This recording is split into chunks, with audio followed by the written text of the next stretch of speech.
Hi everybody, what's up? Welcome back to my channel. My name is Juan. I am just one reader and I am really excited. This is gonna be a very weird, intense kind of video, but I'm really excited about it.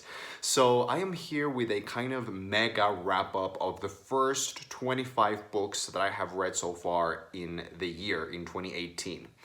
I want to do this right now because I did something like this last year. I don't remember when it was, but at some point in the year in 2017, I decided to stop and wrap all the books that I had read thus far in that moment in the year. So doing that was like an exercise, like a very intense wrap up of everything that I'd read so far that year.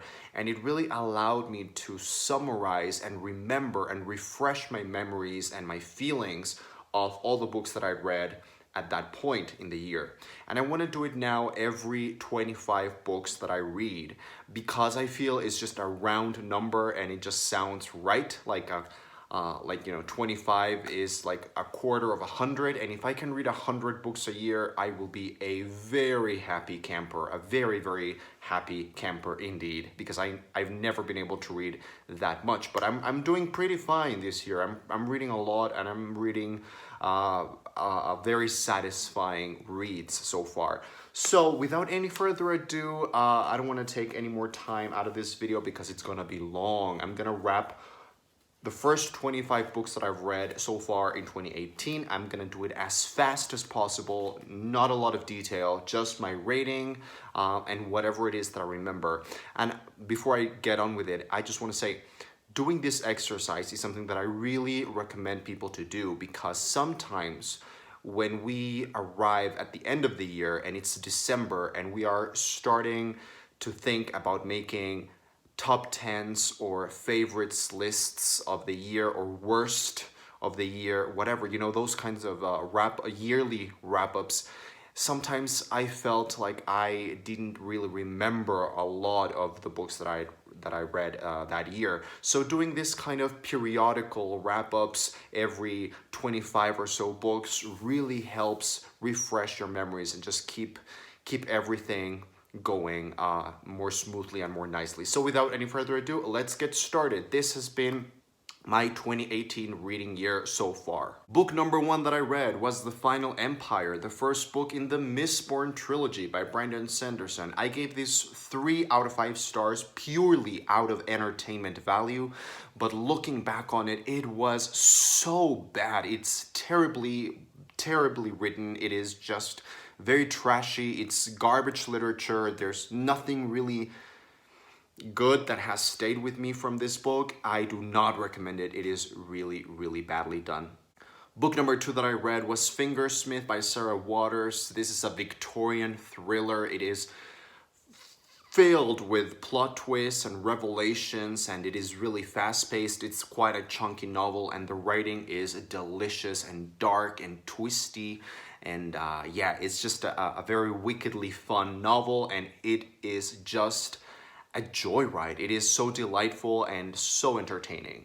And I gave it, I think, 4 out of 5 stars. Book number 3 that I read was The Railway Children by E. Nesbit. I gave it 3 stars. I thought it was a very quirky, colorful, nice, funny, whimsical children's classic full with, adventures and quirky things like that. But it also had a very tragic and very heartfelt, emotional core, and I was really impressed by that. Book number 4 was It by Stephen King, one of Stephen King's masterpieces. I absolutely adored this, not so much because of the horror elements or the scary factor. I really enjoyed this for how it talks about childhood and how it talks about friendship and relationships.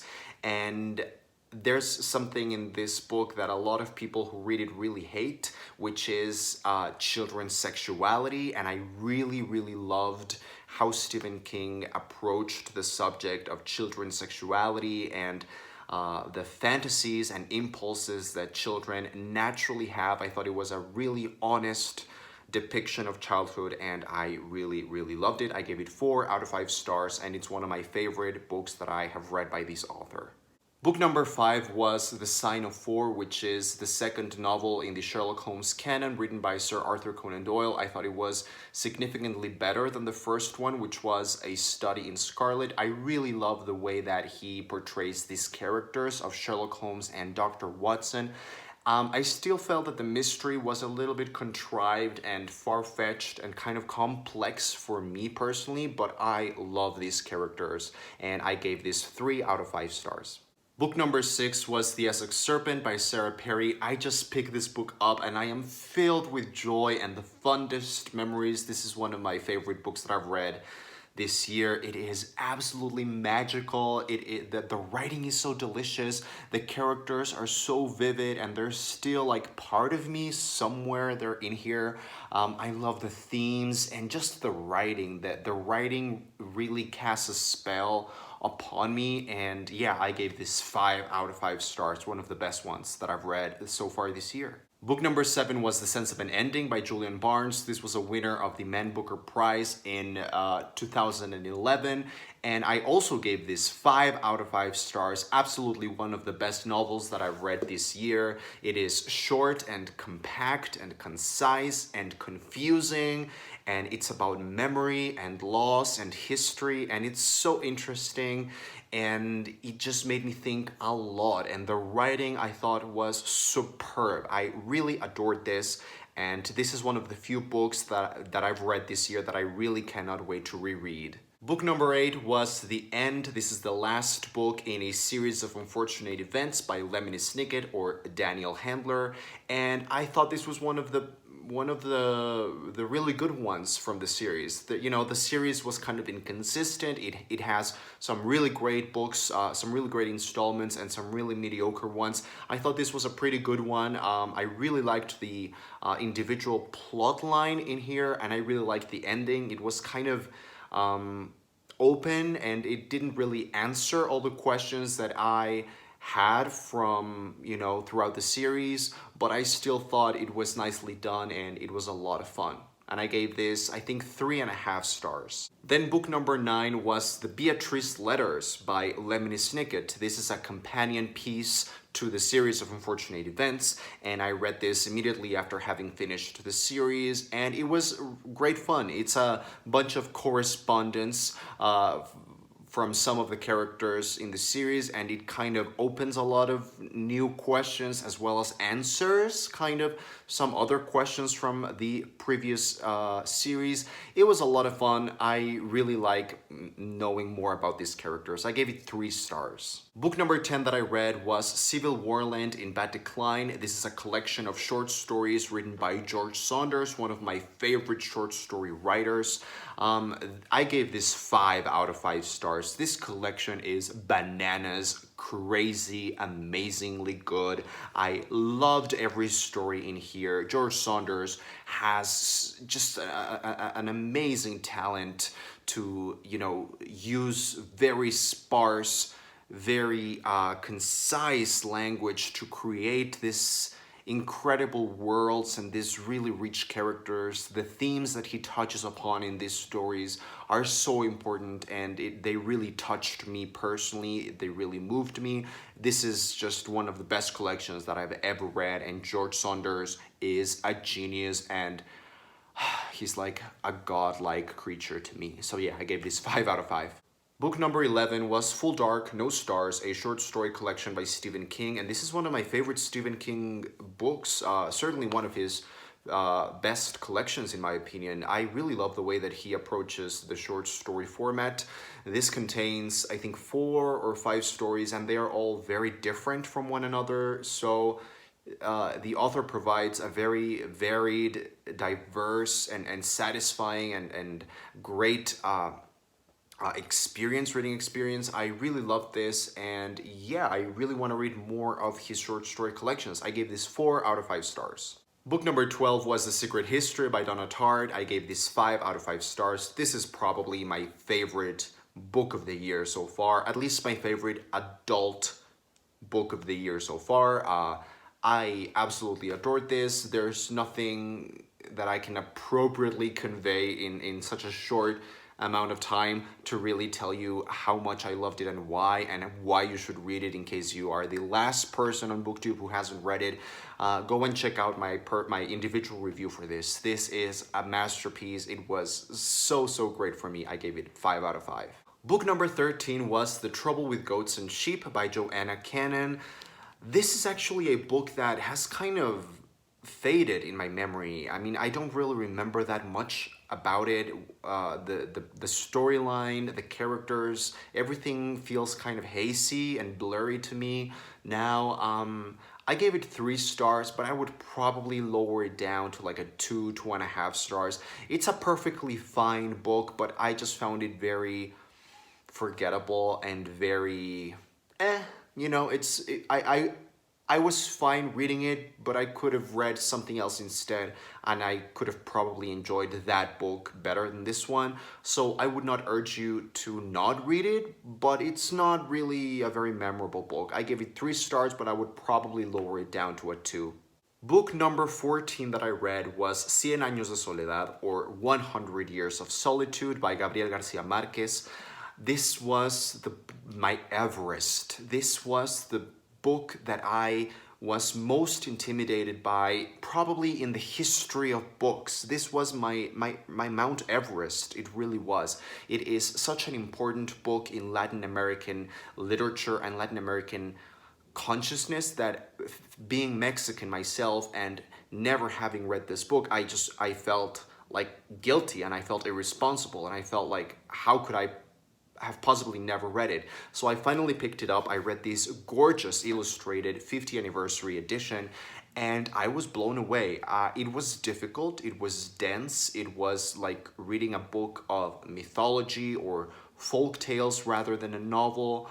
But yeah, I was really blown away by this. I will probably have to reread it a couple of times more to really get even more out of it, but it is such a riveting and colorful and important novel, and now I get why it's such a big staple of Latin American.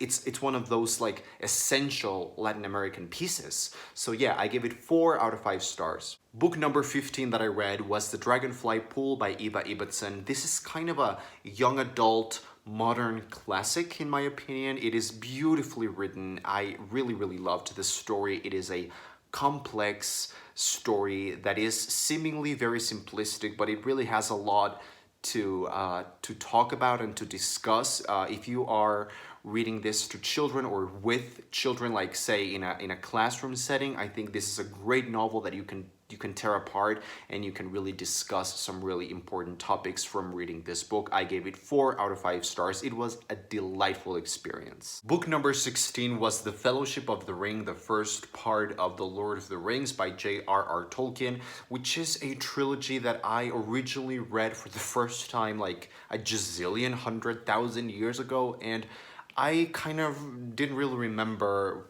reading it that first time. So now I started reading it again. I read the first one, and that's the only one from the trilogy that I've read so far this year.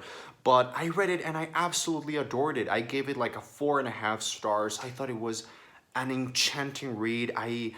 What I remember the most about reading this book now was the love and care that I felt from the author. I really got the sense or the impression that the author was like a father to this book. Like this book was like a child, a love child for the author, and I could really taste the love and care that he put, and the effort, of course, that he put into this creation.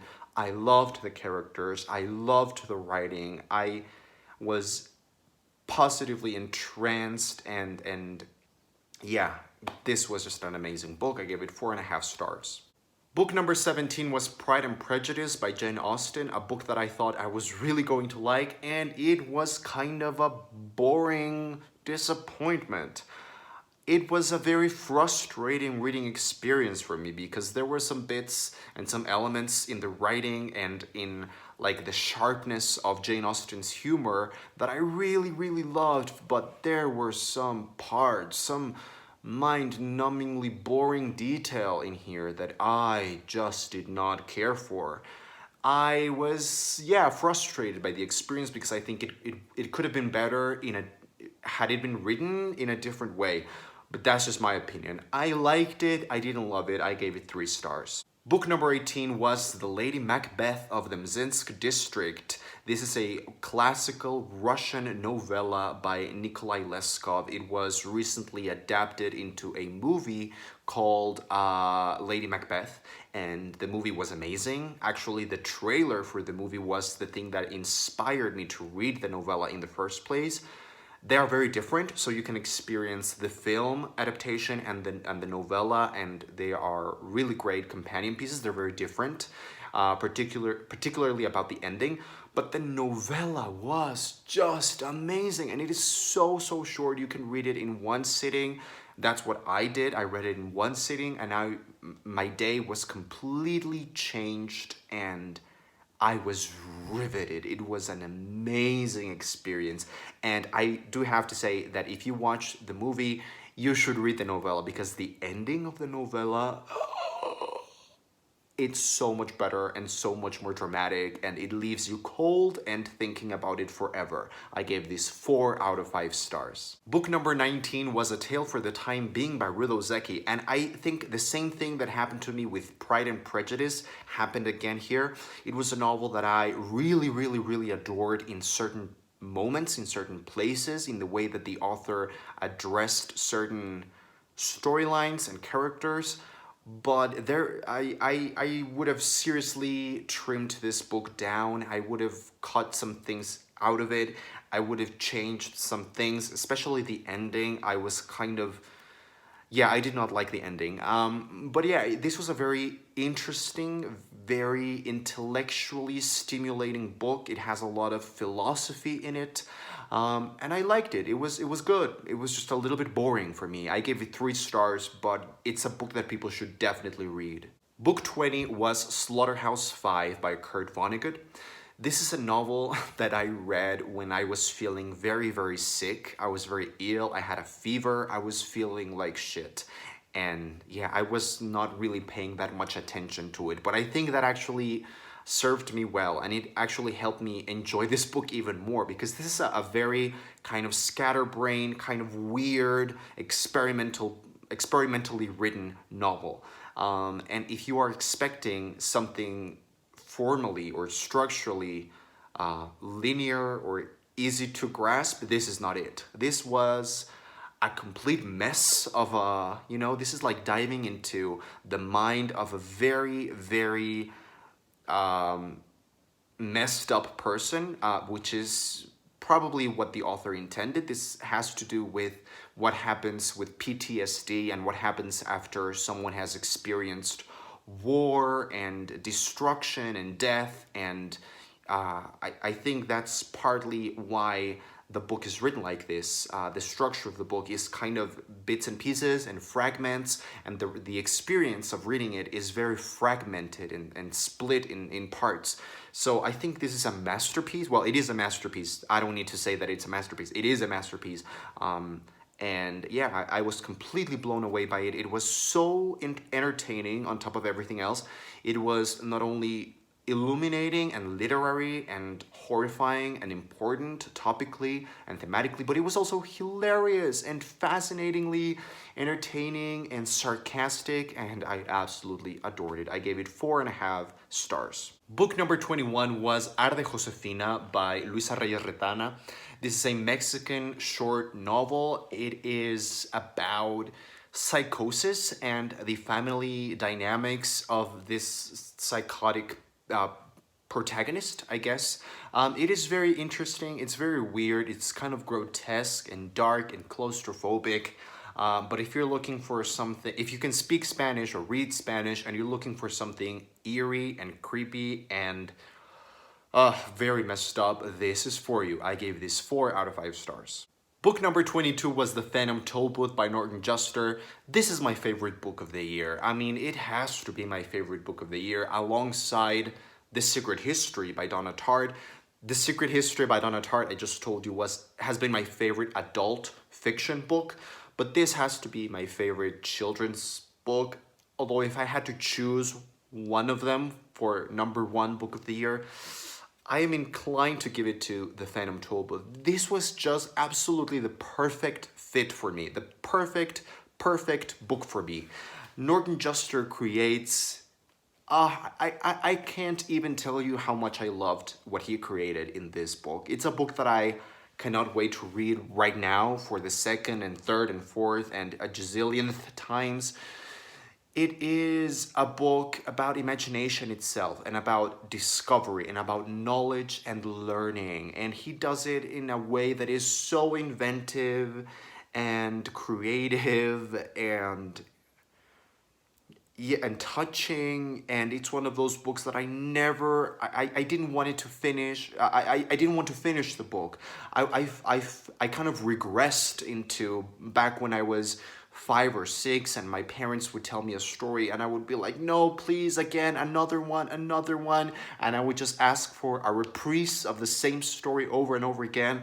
And the fact that I can be 26 now and have those kinds of experiences again, thanks to a book, this is priceless. 5 out of 5 stars. Norton Juster, I want to give you my soul. Then book number 23 that I read was Jane Eyre by Charlotte Bronte. I loved this book. In the end, I gave it 4 out of 5 stars, and it is really gotten into my brain. It's been imprinted in my soul, and now I get it why readers all over the world through history have loved this book so much. It is kind of a perfect novel, and I love its themes and its moody settings and the moody writing and the feel that the book has is very particular, and I absolutely loved it. Now, all those things said, I did have, at the beginning, I was having some trouble with the pacing. I was finding it very slow, and also with the writing itself, because it is more of a classical writing style. It's a classic. I was feeling a little bit, I was feeling it a little bit foreign to me and a little bit distant. But once I got into it and I was like very comfortable with it. And once I was comfortable, then I was in for the ride of my life. Really great classic. Book number 24 was God is Not Great: How Religion Poisons Everything by Christopher Hitchens, a non-fiction work on atheism. It is a blatant, cynical, non-apologetical, and really illuminating attack on the concept of religion as a concept. Not so much an attack on different religions, but just religion in general as a notion, as a, why faith is wrong and why we should not rely on faith and why faith is essentially not good for humanity. And it is a very cynical and, again, very sarcastic and unapologetical exploration of why all these belief systems and all these things that we now call religions are causing more evil than good. And it goes into all the atrocities that have happened in the name of religion. But it's not as obvious as that. It doesn't just stick with that. It's very deep. It's very profound, I think. And it really delves into the philosophical reasons why religion is not something that we should put our destinies into, if I'm making any sense. That we should fight for our destiny and we should fight in the name of knowledge and discovery and learning and all the things that the Phantom Tollbooth is about. But that we should look for those things and not for God or those things that are not really helping. So this is a book that I absolutely loved. I gave it 4 out of 5 stars. It is also very funny. If you are religious, you should read this book, but you probably will not. So I won't even bother. And finally, the last book in this mega wrap-up, book number 25, is the short story collection St. Lucy's Home for Girls Raised by Wolves by Karen Russell. Karen Russell is a writer that I greatly admire, mainly because she wrote the novel Swamplandia, which is an absolute piece of art in my opinion. It is one of my favorite novels ever. And this collection shares a lot of themes and a lot of things with that novel. I personally think that novel is much superior to the collection, to this collection. But if you've never read Karen Russell, if you are on the lookout for a short story collection of magical realism stories that is accessible and that is funny and entertaining and easy to digest and easy to read and easy to like, this is actually a very good fit. I actually found the stories a little bit too simplistic, or a little bit too, maybe not simplistic, that's not the right word, but I I think I've been kind of spoiled by the great short story collections that I've read recently by George Saunders. Mainly, George Saunders is a writer that does something very similar to what Karen Russell does in this collection. And in my opinion, you cannot beat George Saunders. He is the absolute master of the short story collection in revolving around these topics and these themes in magical realism. So having read George Saunders do something very similar before and now coming into this collection, I was feeling a little bit underwhelmed because I was comparing it to George Saunders. But if you've never read anything like this, or if you want to read something like this, go ahead and pick it up. It has some really, really great, really wacky, whimsical, inventive short stories in here. I gave this 3.75 out of 5. And guys, those are all the 25 books that I've read so far in 2018. As you can see, it's been an amazing reading year for me. Probably the best one ever so far, considering we're only in the middle of May and only 25 books at this point. That's a pretty great amount, and just not just the amount, but the quality and the satisfaction, the enjoyment, and everything that I've gotten out of these books. I am so grateful, and I am so proud of my of how I have curated my year. It's all a matter of curating your TBR and really selecting with a lot of care and thought what you're gonna read every month. So thank you very much for watching. This was a very, very long video, but it was incredibly helpful to me as an exercise. I urge you to do the same exercise yourself. And if you have stuck until the end of this video, please leave your comments down below and tell me what has been your favorite book of 2018 so far, your least favorite, your biggest surprise, your favorite character, your biggest disappointment. Just let me know, and let's celebrate books. Thank you for watching until the very end. I am Just One Reader. Looks like we made it.